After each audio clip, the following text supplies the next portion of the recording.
Bonjour les amis, on se retrouve après quelques temps quand même déjà. Depuis la dernière vidéo, la dernière session de pêche, j'ai fait 2 sorties qui n'étaient pas top, 2 poissons à chaque fois, donc voilà. Ces prises elles serviront à faire qu'une grande vidéo à la limite. Voilà, peut-être que ce soir je vais y aller, je sais pas. En tout cas, c'est le dernier soir après une grosse période de gros mistral, donc l'eau va se refroidir et le poisson il va être complètement. Mais il va partir un peu vers les grands fonds et il sera plus sur les coups, à portée de canne, de lancer. Donc là, ça va être une mauvaise période creuse pour là, ça va être creux. Disons, il va falloir attendre que le mistral s'arrête, les températures remontent, il n'y a que ce soir ou alors dans un grand moment. Donc voilà, cette vidéo elle va concerner l'échage du bibi. J'avais déjà fait ça dans une vidéo, mais rapidos, pour lécher comme les autres vers. Là on va voir la technique pour lécher le bibi sans le percer. Là, pour le laisser bien boudiner, plein de son nom, tout ça. Il sera plus attractant, bien que certains pêcheurs, certains pêchent aussi avec le bibi retourné, ils le coupent, ils le retournent, ils le ficellent, machin. Donc voilà, ça dépend du poisson, de son humeur, du jour, tout ça. Voilà pourquoi la pêche est si compliquée. Même avec le bibi, on peut pêcher de 2-3 façons. Donc cette vidéo, elle va concerner le bibi, le beau bibi bien présenté, plein de son nom, comme s'il n'avait pas été touché, il n'est pas percé. Il est percé puisqu'on passe l'aiguille dedans, mais il n'est pas vidé de son nom, il est bien boudiné, tout ça.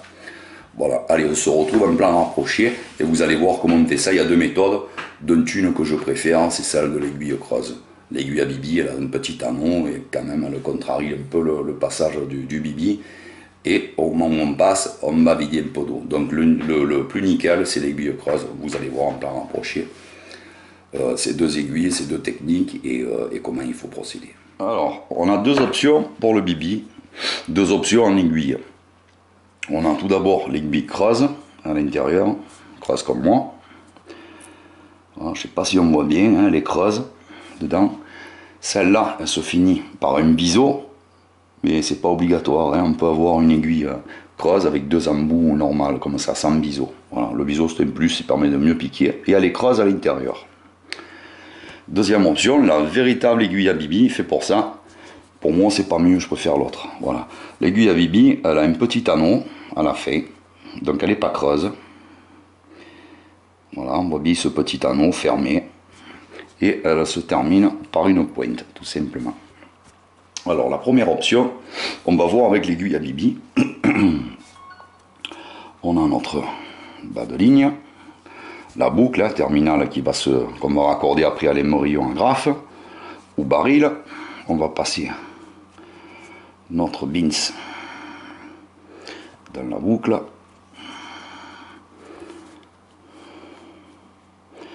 La boucle du bas de ligne dans la boucle de l'aiguille à bibi. Voilà, comme ceci, c'est passé. Le nœud, il va permettre de pas la faire, de faire en sorte qu'il reste quand même bloqué. Voilà, on passe comme ça, on s'arrange pour que le nœud reste bloqué en passant là, ici. Ici, en arrivant sur le nœud, le petit morceau de fil aussi va permettre de bloquer. On tire pas surtout. Hein. Voilà. Après, il y a une autre façon de faire aussi. On fait un petit nœud, basta à l'aiguille, et c'est tout bon. Ensuite, on prend un bibi, tout beau, pas percé. On va pas s'embêter à chercher avec ce système-là le petit trou du bibi de déjection. On va passer directement, comme ceci, au centre de la tête, là, comme ça. Il se videra juste un peu, légèrement, hein. Mais après ça bouge plus. Voilà, on voit l'aiguille en transparence, et on essaye de ressortir vraiment aussi dans l'axe, c'est-à-dire on sent en appuyant avec le doigt ici, voilà, à peu près, on fait en sorte de sortir le plus près possible du centre, ici. Voilà, on a juste à appuyer avec le doigt et ça se perce tout seul. Voilà, donc on le perce, mais il ne va pas se vider avec ce système-là. On fait glisser notre bibi sur l'aiguille, on va jusqu'à la petite boucle, ici, on va prendre comme ceci notre boucle. Là, on va maintenir tout comme ça là. On va faire glisser donc en passant la petite boucle de l'aiguille, le bibi, et le faire glisser sur le bas de ligne. Comme ceci, hop, on a le nœud, on est passé. Voilà, hop, on y va délicatement pour pas que notre boucle se débine de l'aiguille. Normalement, il n'y a pas de souci. Voilà, vous avez vu que c'est vraiment, ça glisse comme dans du beurre, il n'y a pas de souci. Ensuite, hop, il faut passer le nœud, délicatement. Le nœud, ici.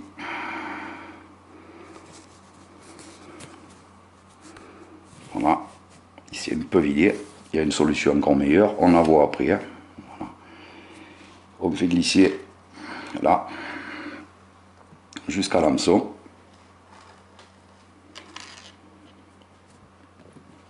Ici, jusqu'à l'hameçon. Voilà, on force juste un peu. Pour rentrer dans le trou. Voilà, c'est des petits bibis. Hein. Ils sont pas bien gros. Voilà, et mon hameçon numéro 4, il est là, il est prêt. Voilà. Et comme ça, on a pas obligé de le percer, mais on a vidé un minimum. Après, le montage que moi je préfère faire, pour encore plus de... Il a décidé de se vider, il me fait mal parler. Le montage que je préfère, alors pour éviter le nœud, ici, ce qu'on peut faire, je vous le refais. Je ne fais pas la boucle là, la pré-boucle. Mon briquet.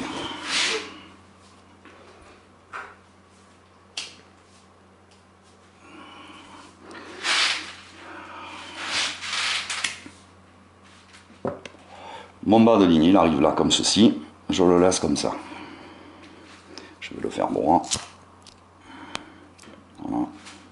Ce que je vais faire, je ne fais pas la boucle du nœud, je la ferai après avoir éché mon bibi. Donc ça, comme ça, je le fais avant d'arriver.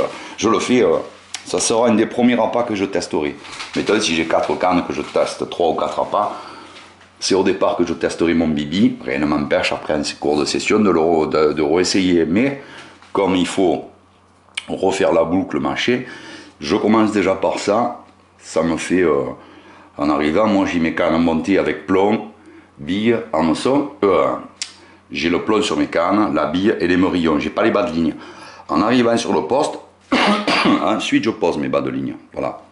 Donc je commence, j'ai mes bas de ligne sans boucle.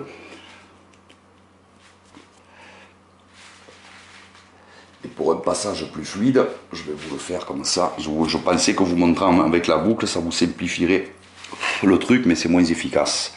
Donc voilà, j'ai pas la boucle, je fais pas la boucle, je mets mon bas de ligne. Je le fais toujours dans mon aiguille à bibi ici. Voilà, je passe mon bas de ligne dans la boucle de l'aiguille à bibi. Je rabats comme ça, je réserve tout simplement. Là, on n'a pas de nœud, donc le bibi, il va glisser encore mieux. Ce qu'il y a, c'est que ils sont très petits, ceux-là. Bien entendu, au plus ils sont gros, au moins ils se vident. Ils sont plus costauds. Voilà, je passe au centre de mon bibi. Je recommence, je le fais glisser. Merde, je l'ai percé. Bon, il faut vraiment être vigilant. Il faut aller, je l'ai percé, moi ici, là, un petit peu, mais il se vide pas, ça va. Alors, il faut être vigilant. Il faut rester bien droit. On le voit en transparence. On voit en transparence l'aiguille, de toute façon, donc il n'y a pas de souci. Hein. Pas de souci majeur. On va aller jusqu'à la tête pour sentir où l'aiguille arrive. Tac, vous voyez, on appuie avec le pouce comme ça. Voilà, quand je sens que je suis à peu près au centre, avec mon pouce, tac, j'appuie, comme ceci, il va se percer seul par l'appui du pouce, hein, et on a la pointe qui sort. Ça évite ça évite qu'il se vide encore, quand même, un peu plus, ça, de faire comme ça, de faire avec la pointe. Vous voyez, là, on a toujours le bibi qui est intact. Alors, je vais passer la boucle, voilà. J'ai mon fil ici, que j'ai mis, hein, un morceau comme ça, un morceau de fil, que j'ai passé à travers la boucle. Je vais le faire un peu plus long pour que le bibi puisse passer sans que la boucle, sans que le morceau de fil sorte, se débine. Il suffit juste de le mettre assez long. C'est après qu'on raccourcira. Voilà, je prends un bon morceau, hein, comme ça, style. Vous voyez, là, ici, là, voilà, j'ai pris un bon morceau de fil rabattu dans la boucle de l'aiguille, je fais glisser, toujours pareil, tac, je tame bien mon fil, ici, là, et j'ai juste à faire coulisser comme ça. Là, on n'a pas de nœud, on n'a pas de nœud qui va venir agrandir le trou, vraiment, voilà. On a juste à faire glisser, même le chat de l'aiguille ici, pose pas souci, voilà, on a le bibi qui bouge sur le fil, vous voyez, il se rétracte, il y a un peu d'eau, mais c'est pas grave. Pareil, je fais glisser jusqu'à l'hameçon, jusqu'à la rame de l'hameçon. À ce moment-là, mon bibi n'a pas bougé du tout, hein, parce qu'il n'y a pas de nœud qui a agrandi le trou. Le nœud que j'avais fait en premier de la boucle, ça c'est quand on a une boucle de fête, mais rien n'empêche, vous avez une boucle de fête, de la couper et de refaire après la boucle. Hein. Voilà, à ce moment-là, là, il n'a pas bougé du tout. Je vais le faire glisser délicatement sur la hampe de l'hameçon, c'est le passage le plus délicat, mais en général, il n'y a pas de souci. Voilà, on y va tranquillou, pas pressé, la pêche, c'est de l'art. Hop, voilà, il s'est enquillé, j'ai plus qu'à le faire glisser jusqu'à la pointe, que la pointe ressorte, et voilà, là il s'est un peu vidé sur le dernier coup. Ceux-là sont très fragiles, les bibis, hein. Avec des bibis un peu plus gros, il n'y a aucun souci, ils ne bronchent pas. Alors maintenant, la deuxième solution, on va voir, l'aiguille creuse. Alors moi personnellement, je trouve des aiguilles creuses qui sont en 0,09 mm, hein, le creux, l'ouverture, le tube interne, voilà, si on parle mal et vite et mal, le creux à l'intérieur fait 0,09. J'ai pas trouvé plus gros. On peut passer jusqu'à du 30 centièmes dedans. Alors voilà, le tout c'est de passer dans ce creux là. Voilà, alors là j'ai du 30 centièmes. Je vais vous montrer que normalement ça passe. Voilà, je suis en 30 centièmes et il passe parfaitement dedans. Mais je vais travailler mon bas de ligne, moi, que je fais toujours en 25-26. Après, ce qui se passe, c'est que quand on se sert de ces aiguilles, notamment pour les vers américains, il y a toujours un caillot de sang, parce que ça saigne beaucoup, le ver américain. Donc, on peut d'un côté ou des deux, mettre un coup de briquet comme ça, ça va faire fondre le caillot rapidement. On laisse refroidir l'aiguille, hein, sinon le fil il va fondre, bien sûr. Alors, je prends mon 25 centièmes, que je vais faire rouler jusqu'à, que je vais faire passer jusqu'à la sortie de l'aiguille à peu près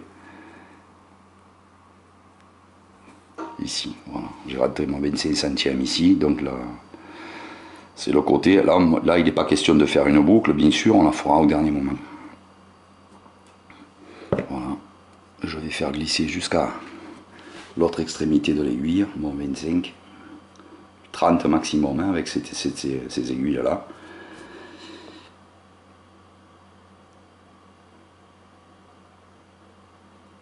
Voilà, alors là mon fil ressort, on le voit, hop, vous le voyez bien, le fil ressortir.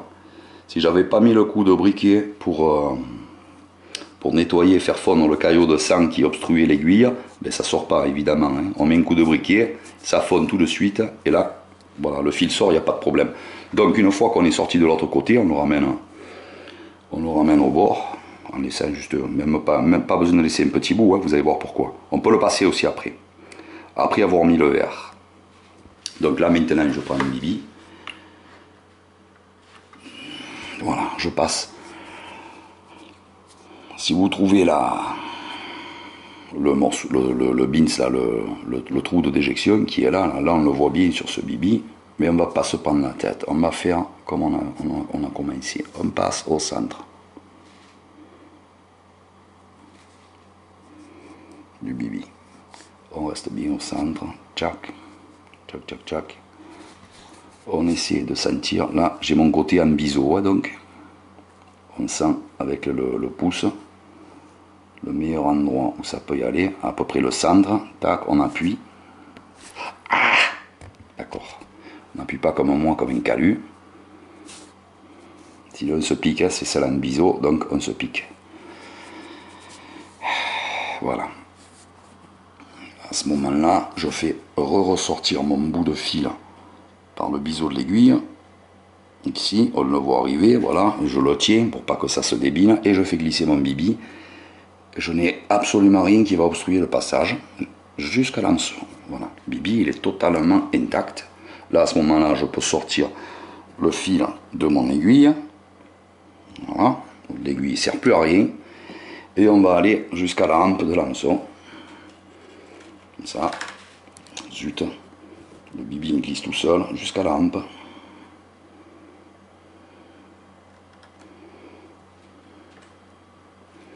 Comme ceci.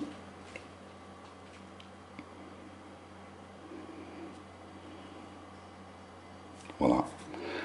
Et on va délicatement insérer, faire glisser la hampe de l'hameçon dans le trou du bibi. On va tirer comme ça un peu pour qu'il se positionne bien sur le trou. On tourne un peu.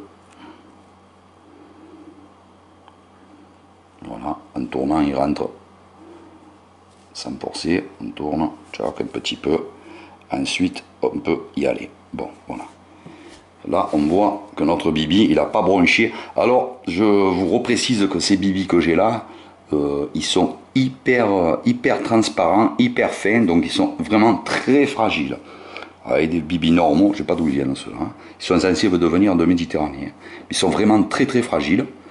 Donc vous n'avez aucun souci avec, regardez, avec un très fragile, voilà, il ne s'est absolument pas percé. Voilà pourquoi moi je préfère la technique de l'aiguille creuse, hein. Il n'y a absolument rien qui entrave le passage du bibi, si ce n'est après la hampe de l'hameçon, on y va délicatement. Voilà, on laisse passer la hampe comme ça de l'hameçon, et voilà. Hein, voilà, on laisse comme ça, c'est parfait. Ensuite, il ne nous restera plus qu'à remonter sur le haut de notre bas de ligne, à faire notre boucle et à la rattacher à l'émerillon et lancer. Voilà, c'est pêchant, c'est tout prêt. Voilà, quoi d'autre, je sais pas. Voilà le bibi, hein, on le voit, il y a à peine la pointe ressort bien comme il faut. On peut y aller, il bouge pas, il est toujours bien plein celui-là, bien, il n'a pas bougé. Donc c'est la meilleure méthode, c'est l'aiguille creuse, hein, parce que même l'aiguille à bibi, et là, ne serait-ce que ce petit anneau, c'est fait exprès, mais bon, ce petit anneau, il peut quand même causer des petits dégâts en cas de bibi fragile, hein. Voilà, encore une fois, c'est rare, je suis tombé sur des bibis fragiles. Bon, voilà, et c'est des tout petits. Privilégiez les moyens de bibi, prenez pas les petits, prenez des moyens. Quand vous avez le choix, quand votre marchand, votre détaillant, il a un étal avec plusieurs dimensions, c'est souvent le cas, petit, moyen et gros. Voilà, alors, quoi d'autre? Voilà, on n'a plus qu'à faire ça. Donc voilà, moi je privilégie l'aiguille creuse, ça me fait qu'une aiguille à avoir dans mon arsenal, une seule aiguille pour tous les poissons. Voilà, pour tous les poissons, pour les vers normaux et pour les bibis qui sont un peu fastidieux. Voilà, alors, quoi d'autre, ben rien, hein. Voilà, on y est, on a notre bibi qui est parfaitement entier, bien ferme. Si j'appuie, je vais le vider normalement. Voilà. Non, même pas. Vous voyez, voilà. Même pas, je le vide en appuyant. Voilà. Il reste parfaitement gonflé, plein de son eau et tout. Voilà les amis. Je pense qu'on a tout vu pour ce montage. Voilà, parce que la vidéo que j'avais fait sur les bibis il y a pas mal de temps déjà. C'était rapide pour voilà, c'était les charges comme les autres vers. Si on ne veut pas le maintenir bien gonflé, tout ça, il faut savoir qu'il y a des pêcheurs qui les ouvrent carrément quand ils sont plus gros, qui les reficellent avec le fil à ligaturer les appâts. Voilà, donc bon, c'est pas toujours, comment dire, il faut pas croire qu'un bibi percé ou vidé, il va pas être pêchant, hein, c'est faux. Voilà, ça dépend. Voilà, on peut varier les montages et les façons de faire pour trouver ce qui va faire mordre le poisson. Les jours où il va être tatillon, il va préférer le bibi bien gonflé, bien. Moi je vous conseille de faire comme ça tout le temps. Voilà les amis. Voilà, on a tout vu. Pensez alors avec votre aiguille creuse dans votre boîte à pêche. Alors l'aiguille creuse, il vaut mieux qu'elle ait un biseau, hein, bien sûr. Hein. Même quand on perce le bibi comme ça, il reste bien on passe plus facilement qu'avec une aiguille avec deux embouts comme ça. Hein, voilà, on passe le fil à l'intérieur. Le fil, moi je pêche en 25-26 centièmes, ça passe nickel, on peut passer du 30 centièmes. Après, j'ai pas vu d'aiguille plus grosse, mais du 30 centièmes on pêche un ton avec. Hein, donc c'est bon. Je vous conseille de rester en 25. Voilà, pensez à avoir le briquet avec vous dans la boîte à pêche pour mettre un coup du côté où il y a un caillot de sang qui s'est formé, hein, parce que les aiguilles, comme je vous ai dit, elles s'insèrent pour beaucoup de vers, notamment l'américain, qui lui saigne énormément et laisse toujours un dépôt, un bouchon là, ici à ce niveau-là. Voilà, on a vu un peu les charges du bibi tip top pour pas le vider. Voilà les amis, vidéo terminée. On se retrouvera prochainement pour une nouvelle vidéo, soit au bord de l'eau, soit à la maison, selon le temps. Là, il y a du Mistral qui arrive, il n'y a que ce soir qui peut être bon. Après, on a une grosse période de Mistral ici, donc je ne sais pas combien de temps ça va durer encore. Apparemment, c'est parti pour un petit moment. Donc voilà, vous avez vu cette façon d'écher le bibi, pour le présenter d'une façon la plus naturelle qui soit, hein, c'est-à-dire pleine de son eau. Et puis voilà, je vous dis à très bientôt pour une nouvelle vidéo, au bord de l'eau ou à la maison, ça dépend le temps, encore une fois. Et je vous dis à très bientôt, et j'espère que ce tuto vous servira bien les amis. Allez, hasta la vista.